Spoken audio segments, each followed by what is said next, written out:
Welcome to another edition of Futurartist Records Presents. I'm sitting down today with a singer-songwriter whose music has been described as soulful jazz blues and indie folk. Futurartist Records presents Zoe Berman. Zoe, thanks for coming down today. Yeah, thanks for having me. Appreciate it. Happy to be here. Good, good. So I'm going to start with this. You are not a native to Colorado. No, I'm not. So what made you come to Colorado, and where are you from? So I'm originally from Simsbury, Connecticut, little town in the northwest corner near Massachusetts. And I went to school in upstate New York in Saratoga Springs. And then in my senior year of college, I knew I wanted to move out here. I visited Colorado several times growing up, just to go skiing and sort of explore the beautiful mountains. Yeah, and that's kind of what drew me in, that of a lot of other people that have transplanted themselves out here. And and so I just started applying for jobs, and I went to school for psychology.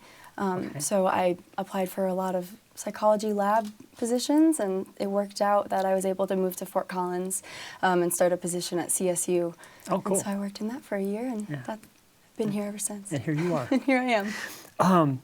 You have, along with your psychology stuff, you have a classical background in piano. You're self-taught on guitar, and you have a tailor-made instrument we'll talk about in a little bit. When you write, do you tend to write with one or the other of those in mind? And how does that approach differ from writing from piano to guitar? Sure. So I tend to write my lyrics first, which it's always, the age-old question for songwriters, is it music or lyrics first? And I actually do tend to typically write my lyrics first, and I've gotten in the habit over the last couple of years since moving to Colorado of writing a lot on trails or on long drives, and so the lyrics come to me when I'm not in front of an instrument, and then I kind of figure out the chord structure and the embellishments a little bit later on. So I don't always know whether it's going to be a piano or guitar song, but typically as I'm writing, it has a certain feel, or it's inspired by a certain music that I'm listening to and inspired by, or it sort of varies. But if when the lyrics are coming along, I sense sort of an Americana feel to it, that typically lends itself to a song on the guitar. And if it starts to feel like the structure of a soul or jazzier kind of song, then I'll typically write the chords on the piano. Okay, that makes sense.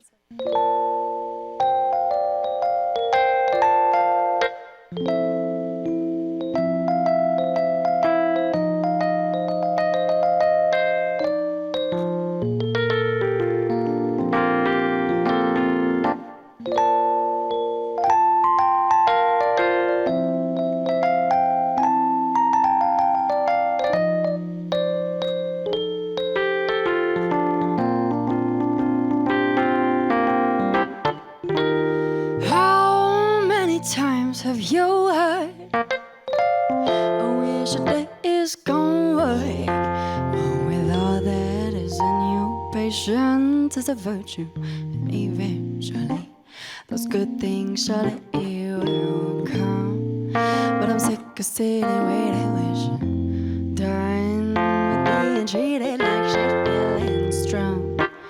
I don't say do not deserve my loving attention. The state of suspension, I'm caught up in. Tossed from web to web when you should be the one sitting on the edge of your seat, waiting on me. Give me some satisfaction, waiting on the universe to send a little bit of traction, just a tiny taste for now. There's enough to be forever, just something that is better than this. Crossed off of your list, I'm not here to feed your ego and directly be dismissed. I've had it for now. This is me signing it. I'll emerge when insured, then I'm gonna get the treatment I deserve.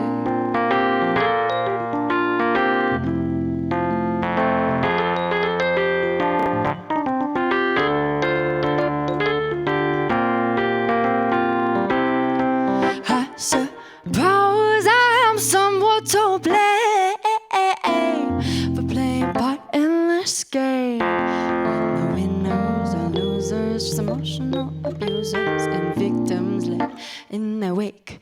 Take with no intention of repairing what you break within and justifiably inflated self-confidence. What gives you the right to live your life at my expense? So not again. I'm generating my self-worth from within. A step I should have taken many months ago. No one should set this heart so low, but now I know that I've earned some satisfaction waiting on the universe to send a little bit of traction, just a tiny taste for now. Doesn't have to be forever, just something that is better than this. Crossed above your list, I'm not here to feed your ego and directly be dismissed. I've had it for now. This is me signing out. I'll emerge wearing a shirt that I'm gonna get the treatment I deserve. I'm tallying up the times I've been shit out of luck. No more passivity, I'm gonna stand up for me. No illusory trends and little romance will do.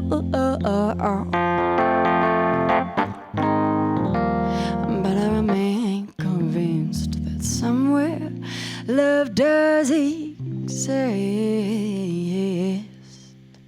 And we're on the brighter path.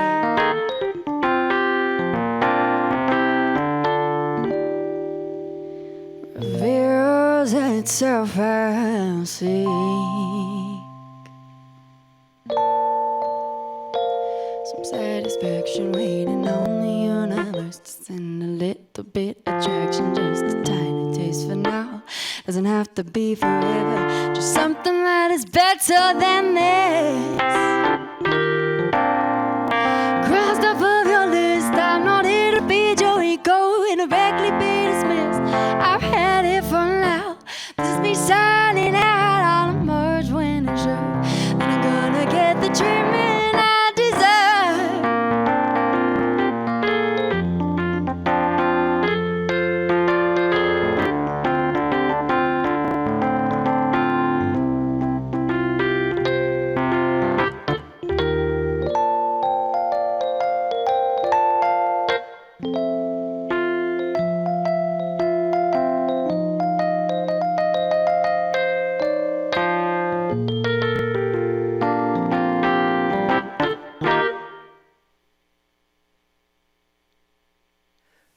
When you talk about your writing process, you talked about being on the trails and stuff. Where do you draw your inspiration when you're doing that?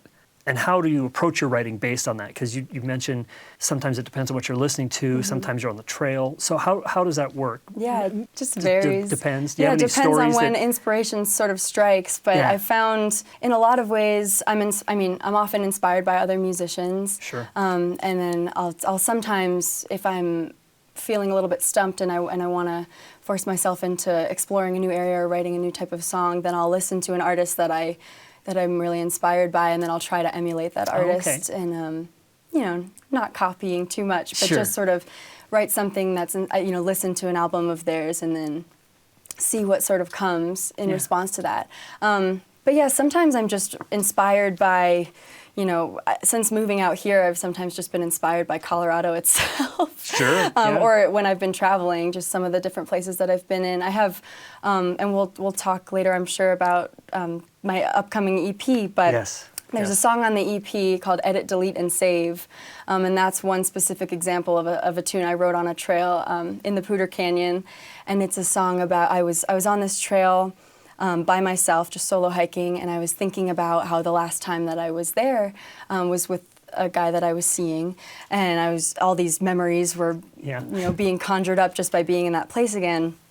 And I was thinking about how that's kind of a bummer that that after that relationship ended, it was it sort of tainted that trail for me, and it was just marked with all of these memories of that person. So it's a song about reclaiming special places and making them your own after a breakup or whatever situation. Right. So sometimes it's really niche and specific like that, and sometimes it's, I've got songs that are just about, the natural beauty around me that I'm looking at. Gotcha. Or I happen to be listening to music that inspires the writing. So did that song take care of the tainted image of the trail? I think so, yeah. So you're good now? Now I just think about that song if I go back to that area. That's funny. It's amazing what can trigger an idea. Yeah, absolutely. So it's cool to hear those stories because people go, I came up with this idea when I did whatever. Yeah. So there's inspiration everywhere. Yeah, there absolutely is. Yeah. How long does it take you to write a song once you have an idea? And has your classical training influenced that process, or is it all based on the idea? Well, it again depends. Comes with the qualification. So I think I tend to write the first, verse and chorus of a song all in one sitting whenever the idea strikes. And if I don't get right on it when the idea strikes, I typically lose it a little bit. I mean, I have all these I keep a notepad by my bed and, in whatever bag I have on me at all times so I can jot down these little notes. But sometimes I go back and look at them and I don't even know what they're about. So typically if I write it down when the inspiration strikes, that's sort of the best method of, condensing that thought process and putting it into something. And I have a lot of abandoned songs that I've written half of, and then, I lost that sort of, feeling that I felt in that moment. And so I haven't been able to finish them, but and hopefully I'll come back to them at some point. Yeah. So sometimes I'll sit down and write an entire tune all in one sitting, and or I'll write all of the lyrics and then I'll shape them when I sit down at whatever instrument I'm going to place it in. And then the other part of your question in terms of the classical training, I don't know if it necessarily. I don't know if it's a conscious way that it's influenced my songwriting. I think sort of the progression of my training has influenced my songwriting. So I started out with classical piano, and then I went for a brief little stint at a magnet school for classical piano, and I didn't really love how stringent the culture of it was. It was I felt restricted, and I wasn't being encouraged by my teachers there to explore composition, or wasn't allowed to perform my own compositions when I said I was working on that sort of thing. So I ended up leaving that school. I just did that my freshman year of high school. And then I started taking jazz piano lessons with a teacher from that school. And he was a really huge influence for me. His name's Alex Nakamovsky, and he's an incredible jazz pianist. And when I started taking lessons with him, he realized that I was also really into composition and writing my own songs, and heard me sing and said, you should be gigging. So he got me into, he let me sit in on a few of his gigs and got me, figuring out how to start booking my own gigs. Oh, very cool. Got me dabbling in recording. So that was I think that sort of entire path and how everything sort of laid out. Do you think that his support of you doing that was more influential than your actual learning how to play? Well, I think, I think I'm somebody who has to write songs. I think some songwriters are just, it's just part of their nature and sort of how they thrive or survive and find, I mean, writing songs to me is a way of finding catharsis in a lot of different struggles that I face personally, or stories that I hear, just sort of working them out in my own brain, and so I think I sort of inevitably would have found that path, and I've always been drawn to music. But I do think his encouragement and his sort of helping me harness some of those skills definitely contributed. Yeah. Do you ever go back to a lyric you've written where you've had a concept for what you wanted it to sound like and look at it and go, no idea what this was supposed to be? Do you ever revisit More often than not. And do you ever revisit a lyric and come up with a different idea from it than you originally had? Definitely. So I keep notes on my phone so sometimes I have like my songwriting book with me, but often I just have my phone and I, jot things down and then I'll do a voice memo with what I have in mind. Okay. But I often don't label those. Right. The organizational part sort of falls to the wayside. So then I end up with all of these sort of fragmented lyrics and then sometimes with accompanying melodies. But sometimes I'll just go back and revisit those lyrics and I'll think, oh, how could I work that into maybe this chord structure that I'm working on or this melody? And then it's like a mixing and matching process. So it really varies. There's no really... You get lots of options. Yeah. Which is great. It's nice. I like to just kind of, anytime there's an idea, however fleeting, just write it down, write everything down so it... In the same way, you'll scraps of stuff all over the house with, a line on it or 2 lines. Yeah. Like, hopefully it can be applied to something in the future. Right. You described your sound as soulful jazz, blues, and indie folk. Why do you choose those descriptions? But then also, who are your influences? So those descriptors, I think I struggle, as I think a lot of artists do, with labeling genre, assignments to what I'm working on, because I don't think it necessarily, I think it's genre bending and it doesn't always fit into one sort of zone. So those descriptors I think have come from others' words and the artists that other people compare me to most frequently, and then sort of adopting whatever genre and the genres that they say they seem to think I identify with most. Right. Well, and part of the reason I asked those together is because we had talked before the show about who some of your influences are, and they're not related. Those descriptions. And so you do have to wonder sometimes how people come up with that, and I think you're right on the money. You hear people say, well, you sound like this, you fit in this genre or whatever, and then you start going, well, maybe that's the case. Yeah, I'll go with that. Yeah, exactly. So in terms of influences, to answer the other half of your question, at a young age, I was really heavily influenced by Billy Joel. My dad is a huge Billy Joel fan. Both of my parents are big James Taylor fans. And my mom listened to a lot of like 70s soul and funk music. And so like a lot of Earth, Wind and Fire, a lot of Stevie Wonder, and I still listen to both of those quite a bit.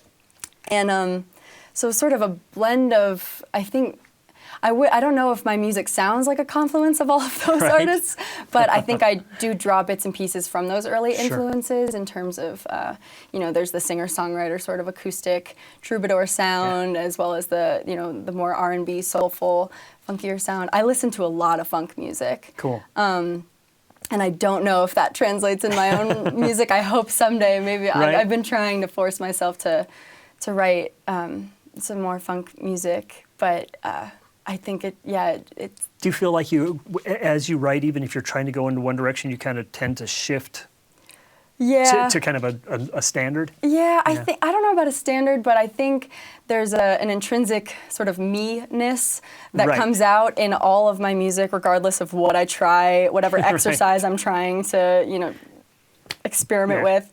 And so I think even if I'll try to channel a certain artist, and then it's like, well, this still just sounds like my my zone. So I think all musicians have a certain amount of that because got to put your stamp on it. Yeah, well, and it's coming from me. So. You are you. So I can't help that. Yeah, and that's what makes your music sound the way it does.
was tarnished in the wake of you and me.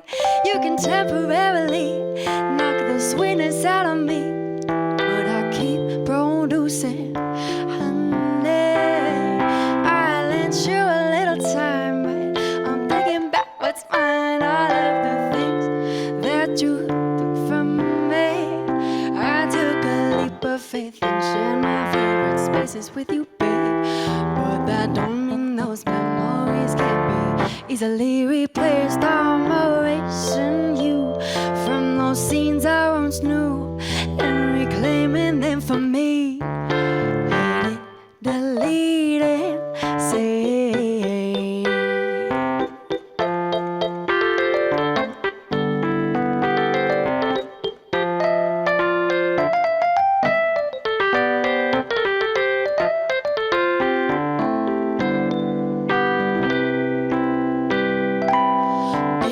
My feet up to the tree line.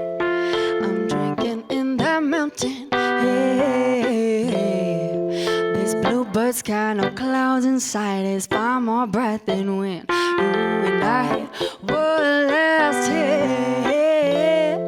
I let the sandman distract me and relax me. Learning this a long time, like apple wine is a sweet treat. I'll leave it in place of your bitter mark is the butterscotch scent of ponderosa bark.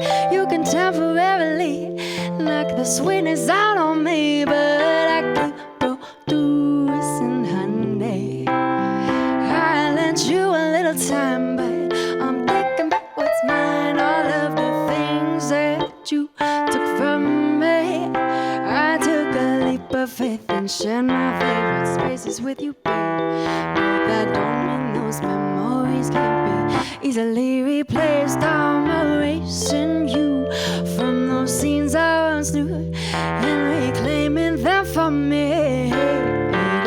Delete it, save.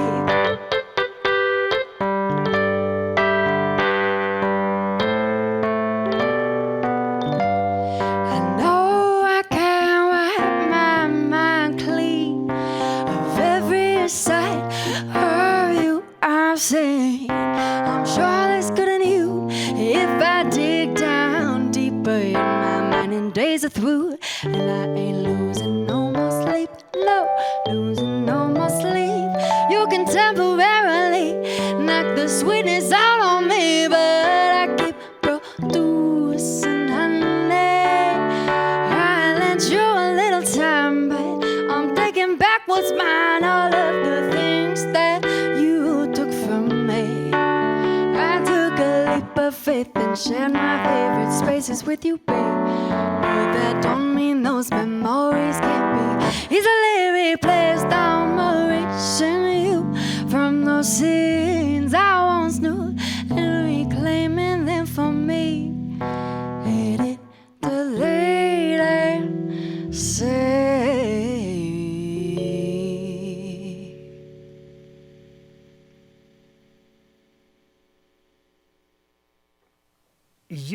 We talked about this just a couple minutes ago. We were talking about touring, and you've done some mini tours. What have you learned on those mini tours, and what are some of the things you've experienced on those? Has that changed the way you write? Has it changed the way you've seen the music scene? I'd sort of dabbled in some smaller mini tours in the past couple of years, and then this past summer, or I should really say this past year, I worked on booking a longer tour, a month-long tour, and I was on the road for 35 days. So I learned a lot about just what went into the booking process for that, connecting with songwriters in other areas whom I've never met, and getting a sense of their music and what would fit well in a bill. Right. And then on the actual tour, I definitely learned a lot just about the process of touring and what goes into it, the lack of glamour in it, and just figuring out where you're going to lay your head that night. Yeah. And I mean, it was a really, really positive learning experience. And it was really cool collaborating with songwriters in other areas and making those connections and making the sort of DIY sort of music scene, at least in the western side of the country, Right. feel a little smaller. I'm already noticing all these connections where, you know, friends of everybody Yes. seems to be connected and know each other and is Yeah. doing sort of the same house concert circuit or the same whatever. And so that's been really cool. And I've already made new connections from that. Just for, you know, whenever either those folks that I played with are touring through Colorado, or if they have friends or friends of friends who are touring Right. through this area who have reached out to me and I've made new connections. But yeah, I think the main takeaway from that first, you know, sort of longer tour was that preparation is key and that you get out of it what you put into it. And Okay. I think had I done more, you know, and that goes not only in terms of effort, but also financially. I think if I'd done more targeted marketing or, you know, sort of more promotional efforts to get more people involved, get more people out and access those new markets where I was a complete newcomer, Right. maybe that would have changed it. So I think it's sort of changed how I'll approach it in the future, next time I, you know, take on an endeavor like that. Was it all things that you had never considered before, or that you considered and it just wasn't what you expected, or it was what you were expected and you just weren't prepared, or Well, how do all sort those, of a because mix. because and did it affect your artistic side? Like you're like, I really like to be writing right now, but I got to be on the phone, you know, booking Yeah, shows. I wouldn't say that. I mean, I've had the luxury of, I've been able to do music full time over the past year, and so I had the time to pour into it, to do all that booking. Where I fell short was with the marketing efforts, and Right. I think that I was operating under the assumption that if I booked bills with, you know, other songwriters who were based in those markets, that they would bring in the crowds, they would bring in the people. Gotcha. And that was a naive assumption.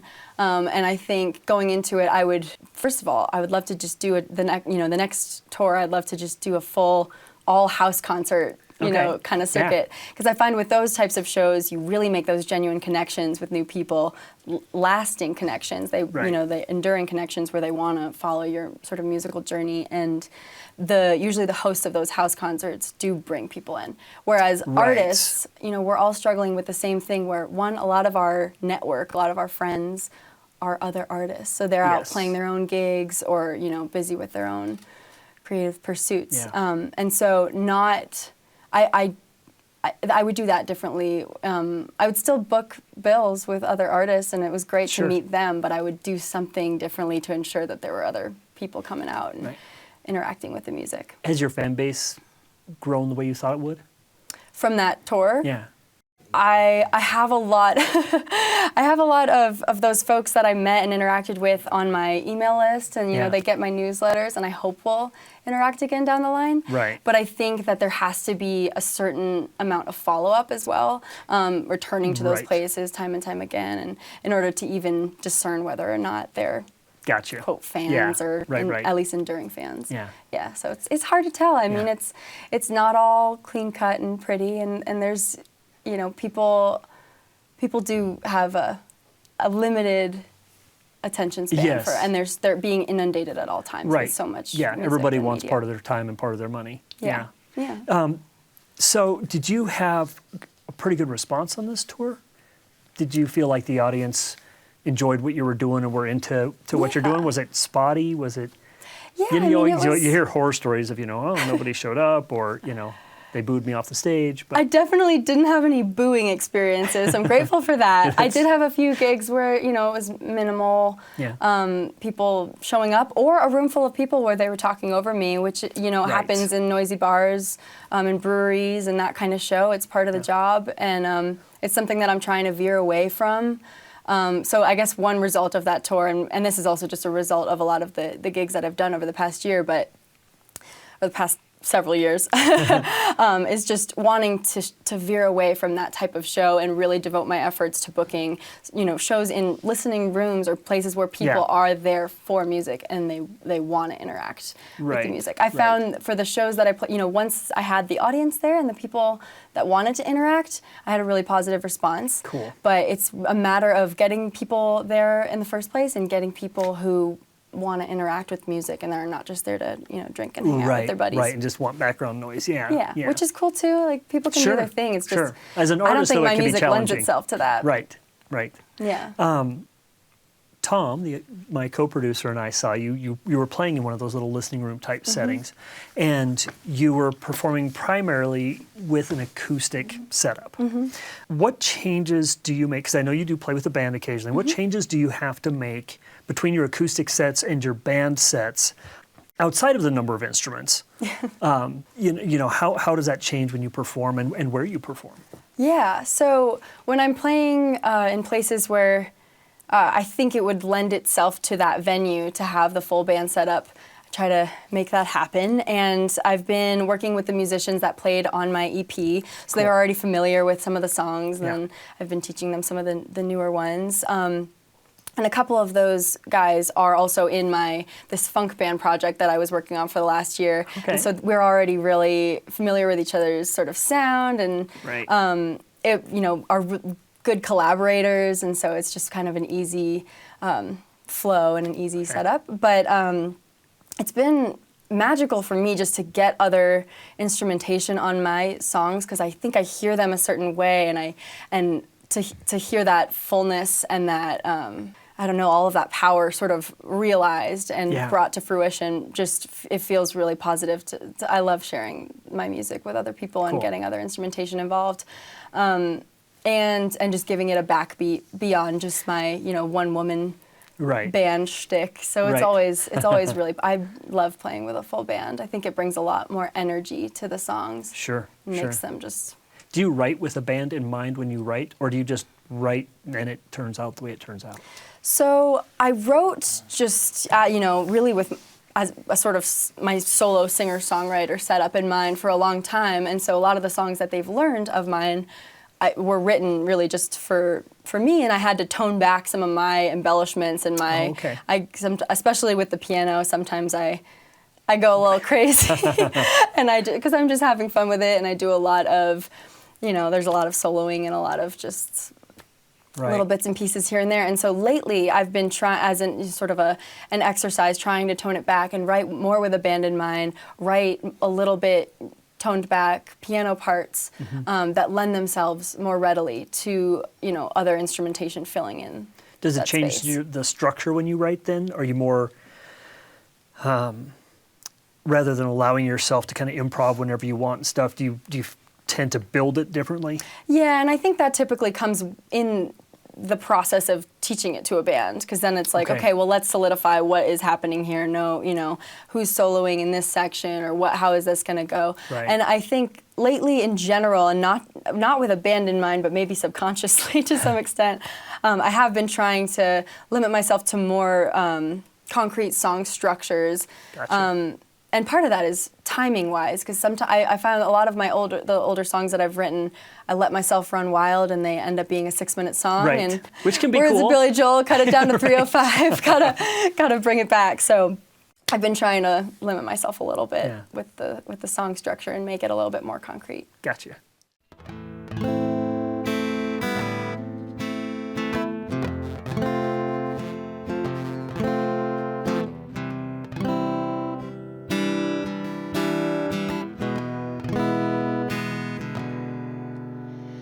Look on up at Lune in the sky tonight,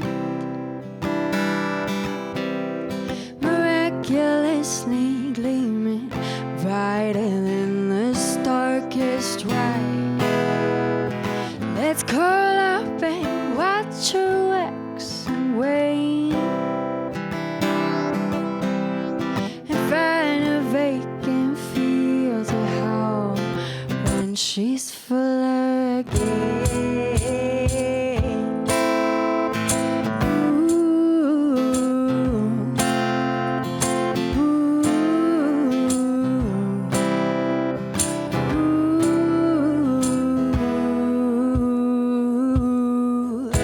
She orbits Earth and dampers with the tides, but as these pass her in on herself she hides. So it goes, the ocean's flow, she takes her laps in stride, and we behold as this unfolds. Oh man, I say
in solitude. No return to normalcy is ever all encompassing. I got a stronger spine and a thicker skin, but you took a thing or two.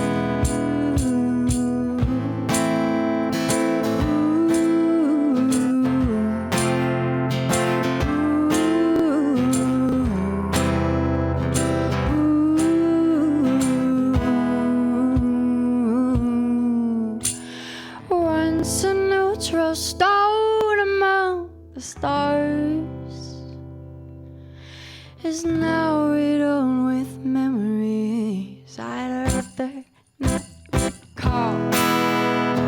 I can't overlet a crescent lest I summon that unpleasant ghost of lovers past that haunts us. Ooh, sweet Luna, Lune.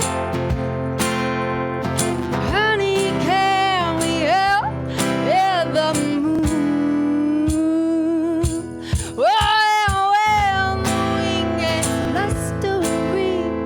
Can we keep sharing custody of sweet Luna, Lune?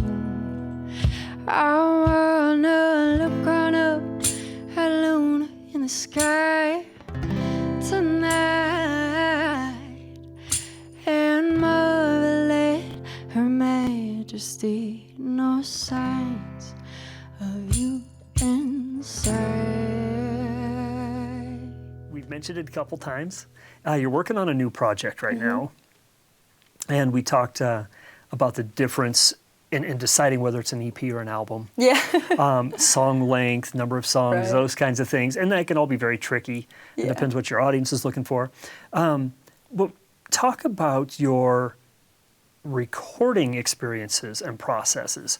And there's a song that we had talked about when we first met, and we've kind of mentioned it off and on. If you want to talk about your song Sure. and how that kind of applies to that. Sure. So recording in general. So I've been recording with Third and James Studios in Denver. And that's been a really positive experience. We've had a lot of fun. It's been a long-winded experience, and Right. but it's given the songs time to develop and added suspense, at least for me. Right. Just kind of the excitement to get this out to the public, and yeah, and so it's been a cool experience. I've had some really interesting experiences in the studio. So one of the songs, I had this vision of a lot of sort of unconventional percussion going into the song. Okay. I wrote it as sort of an a cappella song to be sung just with my suitcase drum and vocals. And so then when I took it into the studio, I mentioned this idea to the guys there, and they jumped right on. They didn't judge it at all. They were like, all right, let's do it. And they jumped right on board, Cool. and we were picking up, like salt shakers and a bottle of whiskey, like flipping it over to make a noise from that. I was like brushing a lamp to get sort of a wispy bird-like sound from that. Yeah. And we were taking microphones into the alley to try to pick up street noise. And there's a sound of a lighter. I can't believe they let me get so close to one of those beautiful Right. microphones with a lighter. But it was really fun. And I had one of the guys in the session say, I've never seen the producer guy there get so into it. This is awesome. Like everyone's all jazzed. And so That's I've cool. had some really positive experiences with that process. Yeah. And then in terms of that song that we were talking about, the first single off of the EP or the record, Right? it's a 7-song EP. It's really sort of straddling that line. Right. I don't know what we can call it, but the first single off of that is a tune of mine called Something Better. And I wrote it back in college, just after sort of a series of disheartening romantic experiences. And I was feeling kind of frustrated and taken advantage of, and again, found that sort of catharsis and found my voice in a time where I was feeling sort of silenced by writing that tune. And it was just sort of an empowering song about demanding respect in those situations. And then I found sort of over time, as I watched certain political events unfold, the rise in the Me Too movement, a lot of different things that have been going on personal experiences that I've heard from my friends. I sort of morphed the song into this song of just sisterly solidarity and made it into sort of an anthem of, you know, in general, an ode to women and the respect that they deserve, and needing to be heard and believed in moments of honest vulnerability. Yeah. So it sort of changed the I guess, it's still the same sort of baseline topic of the song. It's just sort of extended beyond myself and my own personal experiences. Okay. Yeah. How did that happen in the writing process, or did that end up happening once you got to the studio and started doing the production on it? It wasn't in the studio. It was more with live performances. And when I would go, I would play that song in my set, and I just sort of, I changed some of the lyrics, I changed some, you know, the sort of feel of it a little bit, and it kind of came with my, you know, with my banter of just describing what the song was about and realizing that it was about more than me. Oh, okay. Yeah. Okay. So not necessarily in the studio. Does that happen with other songs?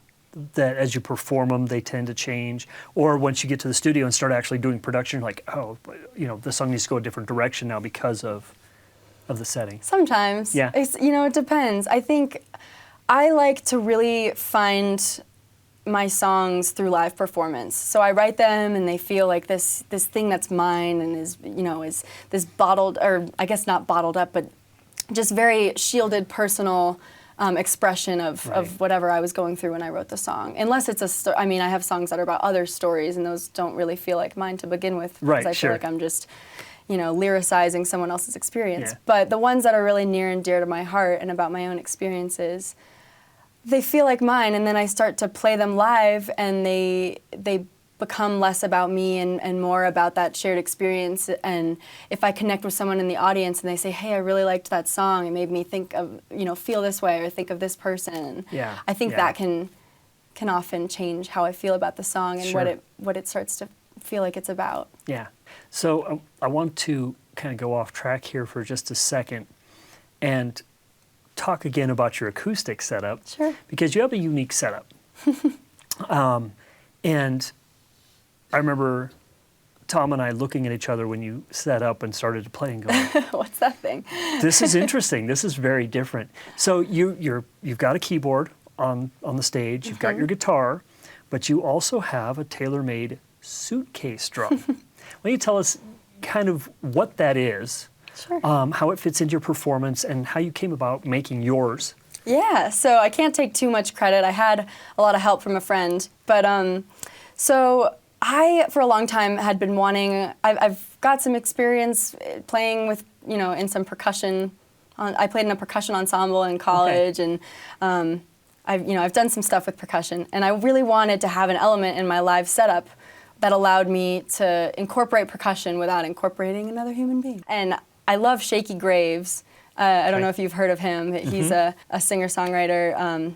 I don't know if he would self-identify as a singer-songwriter. An amazing musician, and he's based in Texas, and he plays with a similar-looking suitcase drum. So I really just kind of stole the idea from him and wanted to develop one that had a similar feel, that I played the same way with my heels.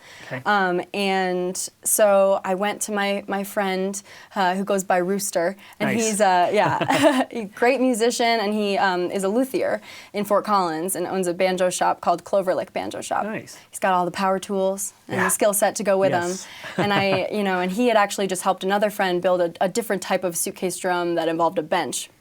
And so I started just collecting the materials I thought I needed, and he helped me troubleshoot and figure out, what else needed to go into it. And then with his help, we just, started putting it together, and it's been really fun to play with and have as an additional element. Well, and it definitely does add to the show in a lot of different ways. The way it looks, and then you have that percussion behind you, and it's a lot of fun. Has it turned into a conversation piece? Oh, absolutely. It's so funny. I love watching people in the crowd try to figure it out, because I typically, I've gotten from doing a lot of live performance. I have sort of my set structure of the way that the time length varies depending on the set length, but I start off on the piano and my suitcase drum is just sitting in front of the piano. And I see people eyeing it and wondering, they're like, why is it backwards? What's she gonna do with that? And then I go and play the guitar after and incorporate it, and they see their eyes light up with, all right, that's what that's for. And sometimes people want to play it and try it out, and it's kind of funny. Yeah, that's cool. So it's definitely a bit of a it's a cool connection you can make with people, though. That's awesome. Yeah, for sure. So how do people find you, either for booking or your shows or to buy your music? Sure. So you can find, sort of the culmination of all of those things on zoebermanmusic.com. Cool. You can find me on Facebook or Instagram, just under Zoe Berman Music, and Spotify, Apple Music, all of those things. Cool. And you already have some music out. We've got this CD sitting here. Is this the only one you've done up to this point? It's the only one that's released, yes. Okay. So I've got a couple of songs on Spotify and Apple Music. Cool. So all people can and check you out before your new EP drops. Yes. Cool. And then there'll be a lot more there very soon. Oh, and then booking. That was the other thing you asked about. Booking. I mean, you can do that through my website or just zoebermanmusic@gmail.com. Cool. Nice and simple. Very cool. Yeah. Thank you so much for coming in today. Yeah, thank you so much for having me. You have cool music stories, and your setup is fun to watch. Thank you. Appreciate that. Yeah. Yeah, such a pleasure. Folks, stick around. We're going to be playing some of her music at the end of the show during the credits. We'll have all of her contact information up. Make sure that you check her music out. Make sure you like, you share, you subscribe. Show your support for these local artists. I'm Michael Hartsock. Thanks for watching Futurartist Records presents.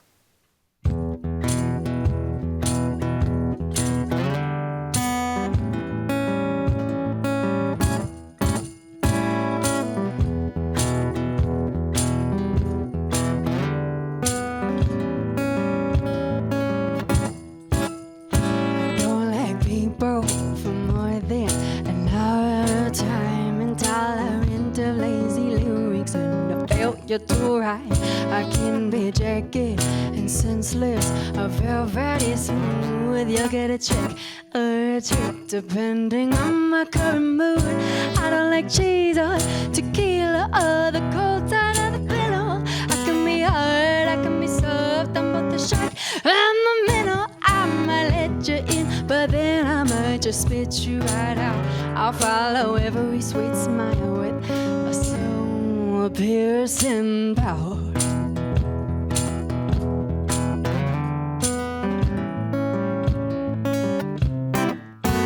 You can choose to love me anyway, darling.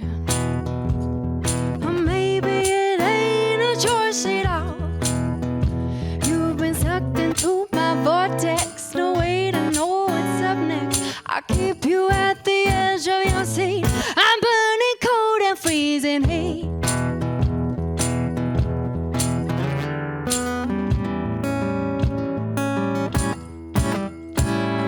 Be lazy, avoiding, or bashful and shy, then become the life of the party in the blink of an eye. It's not too long till I've tapped out my extrovert side, but just as I leave my cocoon, become a social butterfly. Oh my, how will you keep up? I'm a dormant volcano, ready to erupt. How I'm bad and but if and when I fall, I love you deeper than the deep blue sea. Yeah.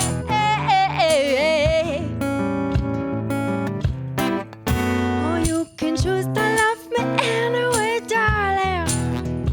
Or maybe it ain't a choice at all. You've been sucked into my vortex. No way to know what's up next. Keep you at the edge of your seat. I'm burning cold and freezing heat.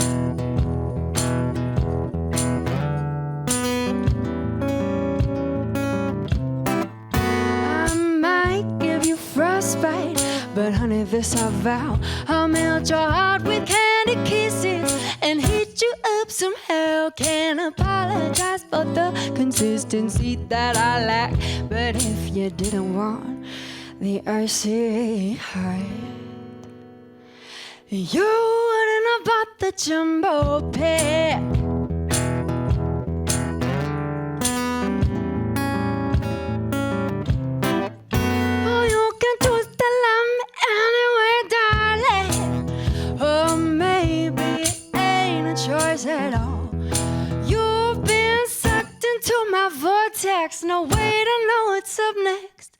I keep you at the edge of your seat.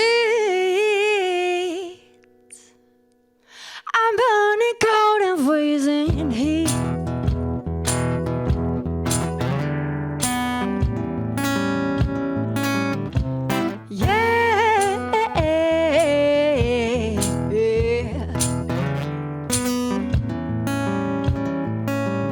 I'm burning cold and freezing.